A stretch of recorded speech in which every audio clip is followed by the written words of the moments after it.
Install tayo ng LVBO dito sa ating MiG-22 Tactical. Pero bago yun, installan din natin siya ng mga nabili nating bipod. Subukan nating ilipat kung magkakasya after nating ma-install yung LVBO, kung kaya nating ilagay sa 45 degrees yung flip up front and rear side. So ito yung mga gagamitin natin. Meron tayong 5 slot na 45 degrees. Meron din naman tayong 2 slots lang.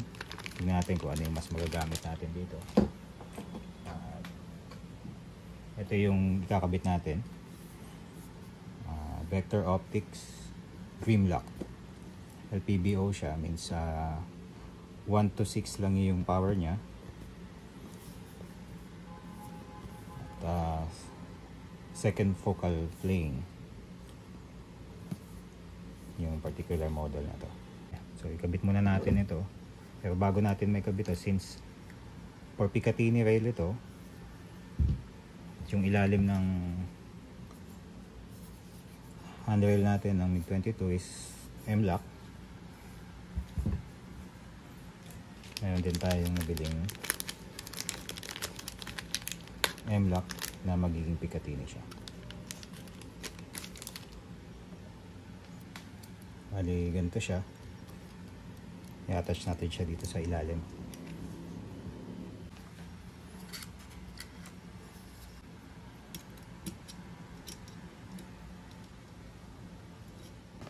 Tamang higpit lang.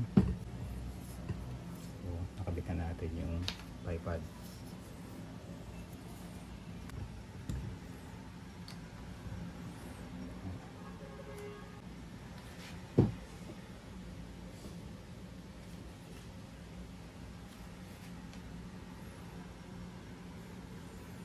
Tanggalin muna natin yung front and rear side.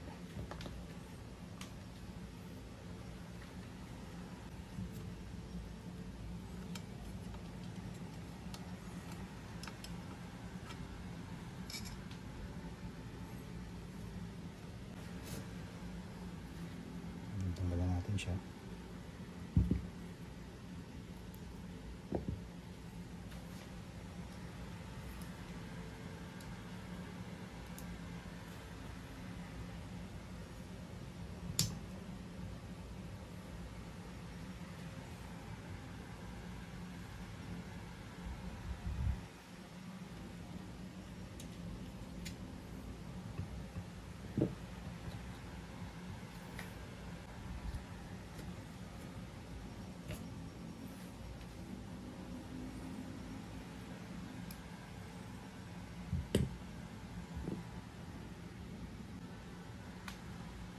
Sud muna natin, unbox natin yung ating Vector Optics Grimlock.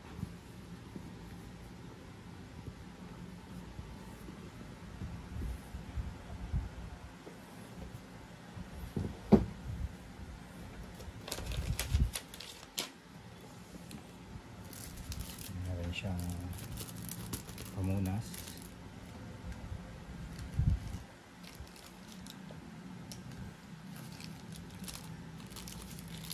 Yung lever na pinakabit doon para ma-adjust mo yung power level niya.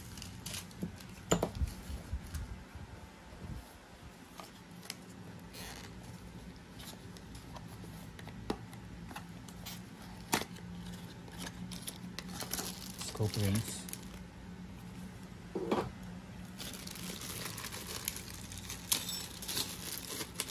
Yan yung kakabit natin dito.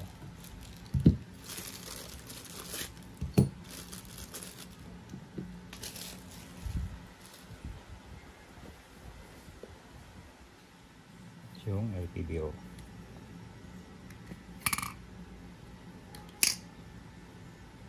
So kasama na siya sa package pag binili nyo yung LPBO. Mayroon namin siyang scope rings. Kung gusto nyo palitan ito para siyang indicator, pero mapipihit mo naman siya kung gusto mo mag-adjust at tanggalin mo lang itong cover. because ito yung adjust ng ilaw niya kung gaano siya kaliwanag at yung battery.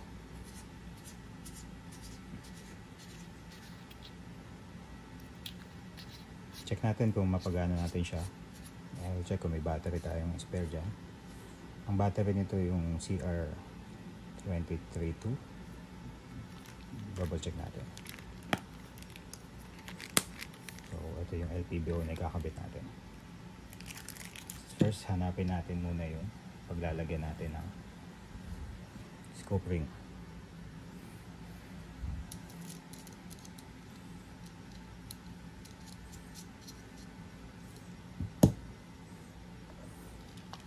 Gagamit din pala tayo ng torque screw na nakaset sa 15 inches pounds, yung normal torque spec ng mga scope, red dots. Ito yung ginamit natin pag install dun sa Holosun SES nung Block 90 natin. So para nasa proper torque siya, nagamitan din natin siya ng Loctite, yung blue.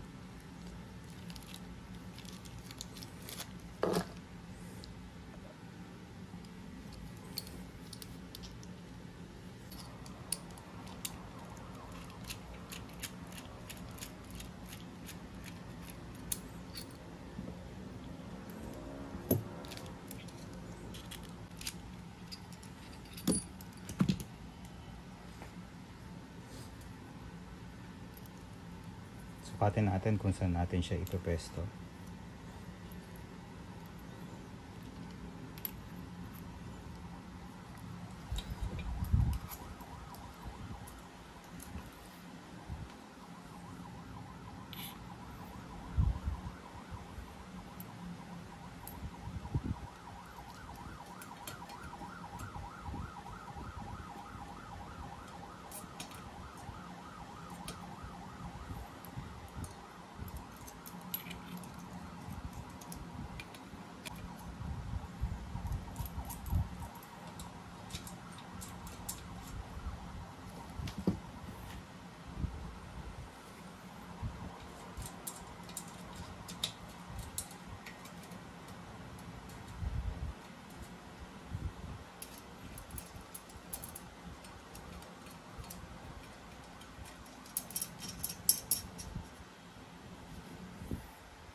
Level para alam natin kung gaano kasikip din yung ilalagay natin once na kuha na natin yung proper level niya.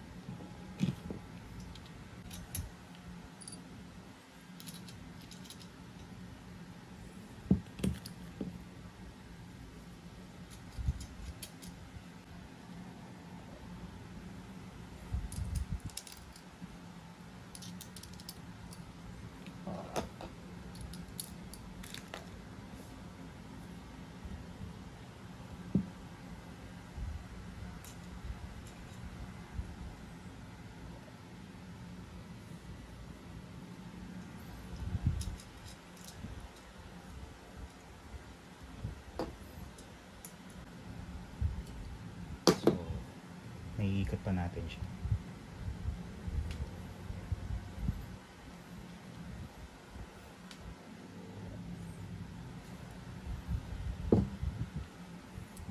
So, sana accurate tong level na nabili natin sa Lazada.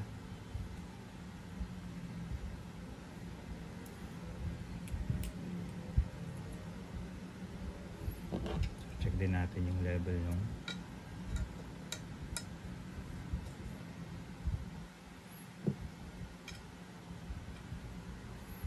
so i-rotate natin to.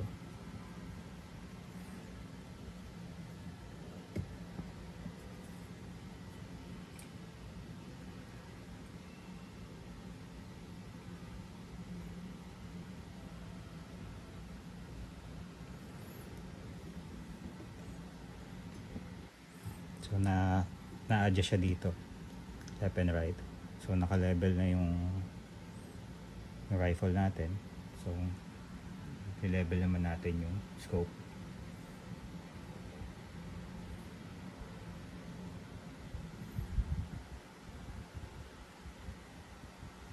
bago natin siya higpitan.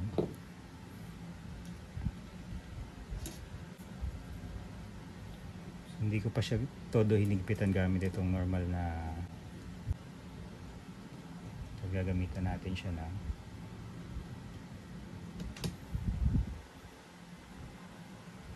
torque screw.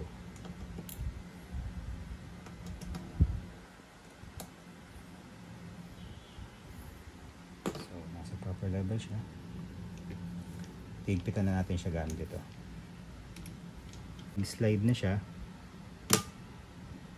So proper na yung torque niya.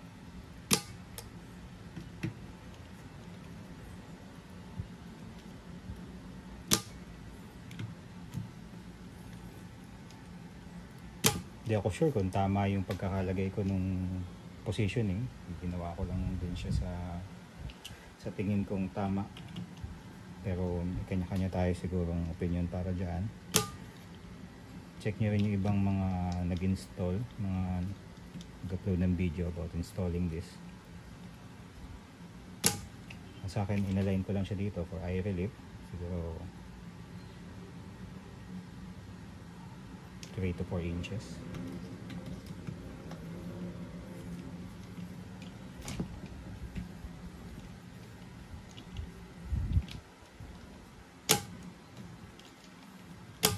So, proper na yung torque natin.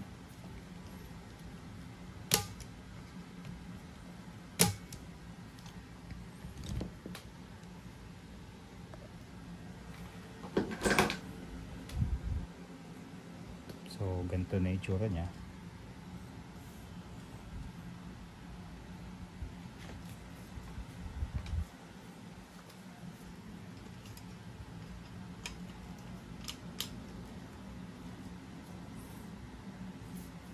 Sabi natin kanina na itatry nating install pa rin dito sa 45 degrees angle yung flip up front sight and rear sight. Pero tingin ko para magawa natin yon, kailangan natin yung mas mataas na scope ring para magkaroon tayo ng space. May kabit natin yung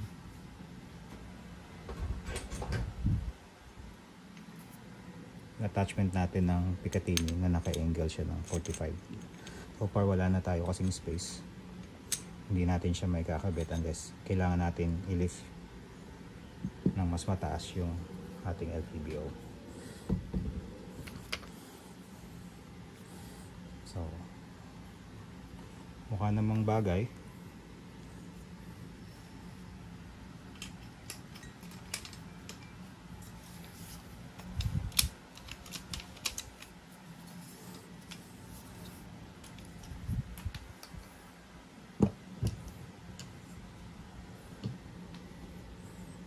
Yan na yung nag-itsura ng ating MiG-22 tactical.